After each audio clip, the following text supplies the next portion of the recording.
उत्तराखंड के घने जंगलों के बीच एक पुरानी और विशाल हवेली थी, जिसे लोग प्रेतबाधित हवेली के नाम से जानते थे। यह हवेली कभी एक धनाढ्य जमींदार ठाकुर अर्जुन सिंह की संपत्ति थी, लेकिन ठाकुर की रहस्यमयी मौत के बाद से यह हवेली वीरान और भूतिया मानी जाने लगी थी। गांव वालों का कहना था कि हवेली में रात के समय अजीबोगरीब घटनाएं होती हैं और वहां किसी आत्मा का वास है। लोग हवेली के पास जाने से भी कतराते थे। शहर से आए चार दोस्तों रोहित, अंजलि, समीर और नेहा ने इस प्रेतबाधित हवेली की सच्चाई जानने का निर्णय लिया। रोहित एक खोजी पत्रकार था, अंजलि एक इतिहासकार, समीर एक तकनीकी विशेषज्ञ और नेहा एक मनोवैज्ञानिक थी। वे सभी इस हवेली के रहस्य को उजागर करने के लिए उत्सुक थे। एक रात, जब आसमान में काले बादल छाए हुए थे और हल्की बारिश हो रही थी, वे चारों हवेली के पास पहुंचे। हवेली के बाहर का दृश्य बेहद डरावना था। भारी लोहे के गेट पर जंग लग चुका था और वह चरमराते हुए खुला। अंदर का वातावरण बहुत भयानक था। दीवारों पर पुराने चित्र लगे थे, जर्जर फर्नीचर और धूल की मोटी परतें थीं।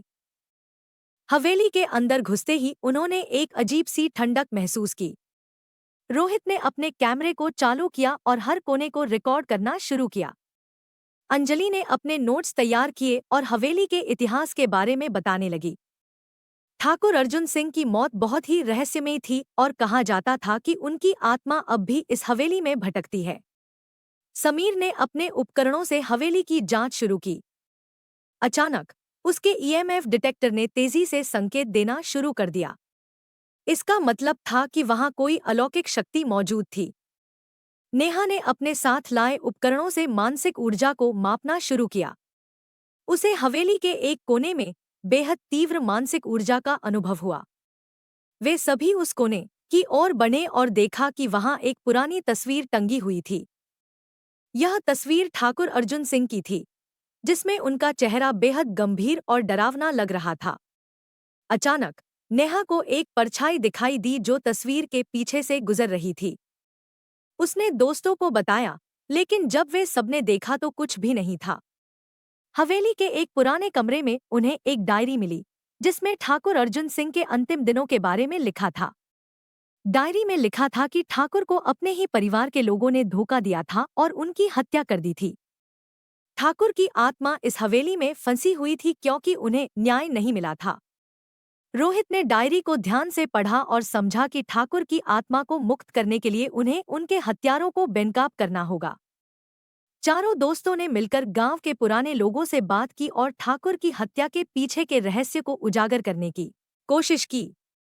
उन्हें पता चला कि ठाकुर के भाई ने ही हवेली और संपत्ति के लालच में उनकी हत्या करवाई थी।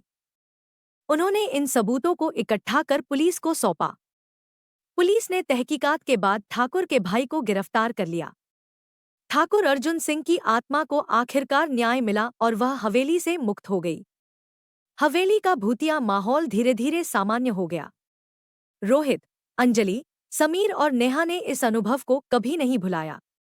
उन्होंने इस घटना पर एक विस्तृत रिपोर्ट और डॉक्यूमेंट्री बनाई, जिसने उन्हें प्रसिद्धि दिलाई। इस घटना ने सभी को यह सिखाया कि सत्य और न्याय की हमेशा जीत होती है, चाहे रास्ता कितना भी कठिन क्यों न हो। हवेली को अब एक ऐतिहासिक धरोहर के रूप में संरक्षित किया गया, जहां लोग उस भूतिया कहानी और चार दोस्तों के साहसिक कारनामों को जानने आते थे।